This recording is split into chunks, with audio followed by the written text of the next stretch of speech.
Dios te bendiga, qué bueno que estás en una cápsula más de Leeds, Poza Rica. Estamos viendo la lección número 8, el juicio de Dios contra el pecador. Y habíamos hablado sobre el primer subtema de separados de Dios, pero hoy miércoles vamos a ver el segundo subtema de esta gran lección que se llama entregados al pecado. ¿Entregados al pecado quiénes? Todos los hombres nacen espiritualmente muertos y depravados moralmente, dice mi estudio, y que poseen una capacidad casi sin igual para el mal.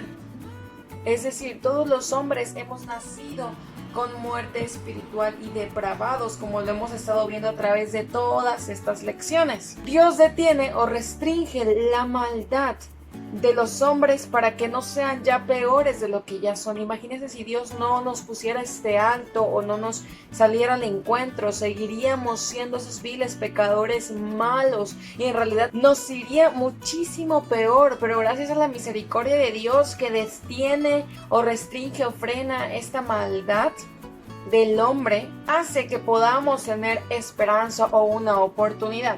Ahora, este acto divino de entregar a los hombres a su propio pecado ocurre cuando Dios deja de restringir esa maldad de las cuales estamos hablando, de la cual nacemos. Es decir, que da libertad al hombre de ejercer su depravidad.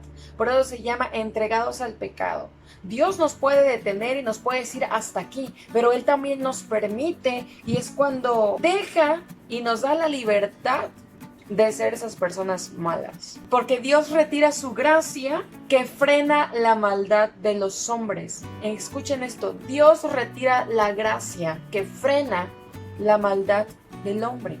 Y para esta lección vamos a leer en Romanos 1 del 18 al 32 y vamos a ir escudriñando qué es lo que nos quiere decir entregados al pecado y por qué Dios nos entrega, se podría decir, hacia ese pecado y quita la gracia sobre esas personas para que ejerzamos la maldad. Romanos 1:18 dice: pero Dios muestra su ira desde el cielo contra todos los que son pecadores y perversos que detienen la verdad con su perversión.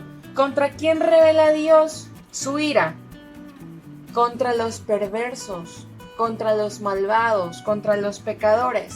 Y en el 19 y 20 dice: ellos conocen la verdad acerca de Dios porque Él se las ha hecho evidente, pues desde la creación del mundo todos han visto los cielos y la tierra por medio de todo lo que hizo Dios. Ellos pueden ver a simple vista las cualidades invisibles de Dios, su poder eterno y su naturaleza divina. Así que no tienen ninguna excusa para no conocer a Dios. ¿Quiénes?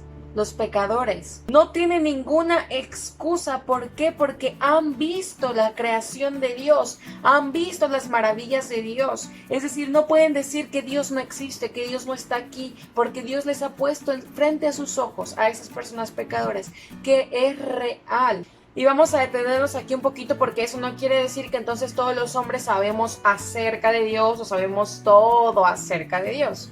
Significa que todos los hombres en todos los lugares y en todos los tiempos poseen suficiente conocimiento del único Dios verdadero para que no tengan ninguna excusa por su rebeldía y pecado en el día del juicio. Esas personas entregadas al pecado de muerte espiritual conocen a Dios en su corazón porque los actos de Dios han sido visibles, como dice en Romanos 1 del 19 al 20 para Él. Entonces no tienen excusa para no decir que no conocieron al Señor, que no sabían de Dios, de su existencia, de su amor, de su misericordia, de sus atributos y de su carácter. ¿Para qué? Para que no tengan excusa de la rebeldía, de sus pecados, de sus actos en el día del juicio. Y en los versículos del 21 al 25 dice: es cierto, ellos conocieron a Dios, pero no quisieron adorarlo como Dios ni darle gracias. En cambio, comenzaron a inventar ideas necias sobre Dios. Como resultado, la mente les quedó en oscuridad y confusión. Afirmaban ser sabios, pero se convirtieron en completos necios, y en lugar de adorar a Dios inmortal y glorioso, rindieron culto a ídolos que ellos mismos se hicieron en forma de simples mortales, de aves, animales de cuatro patas y reptiles. Entonces los abandonó para que hicieran todas las cosas vergonzosas que deseaba su corazón. Como resultado, usaron sus cuerpos para hacerse para hacerse cosas viles y degradantes entre sí. Combinaron la verdad acerca de Dios por una mentira y se rindieron culto y sirvieron las cosas que Dios creó, pero no al Creador mismo, quien es digno de la eterna alabanza. Amén. ¿Qué aprendemos en estos versículos que acabamos de leer? Aprendemos, uno, que habiendo conocido a Dios, no lo glorificaron como Dios, o no lo glorificamos como Dios, no le dimos gracias. Más bien, nuestro corazón fue necio y fue entenebrecido gracias a eso. Se nos puso como una venda en los ojos. 3. Profesaban ser sabios, profesábamos saberlo todo, más que incluso Dios. Nos creíamos suficientemente fuertes sin el Señor. Otro punto, cambiaron la gloria de ese Dios incorruptible, amoroso, etcétera, por aves corruptibles, por aves y animales, por personas. Se hicieron otros dioses. Y la gracia del Señor, la gloria ya no era de Él, era de sus diositos que se estaban creando. Y el último punto de estos versículos es que cambiaron la verdad de Dios por la mentira, honrando y adorando culto a criaturas antes que al Creador. Estos versículos nos enseñan todo lo que hicieron esas personas, todo lo que hicimos en algún momento quizá. No darle la gloria a Dios, poner a otras personas, a otros dioses. Y no hablo de dioses de santos o como quieras conocerlos, sino también a nuestros hijos, a nuestra pareja, a nuestros amigos, a nuestros esposos, que le quitaban la gloria a Dios y lo honraban más a ellos que a Dios mismo. Y aún conociendo a Dios, no lo glorificábamos a Él. No lo glorifican estos hombres pecadores a Él.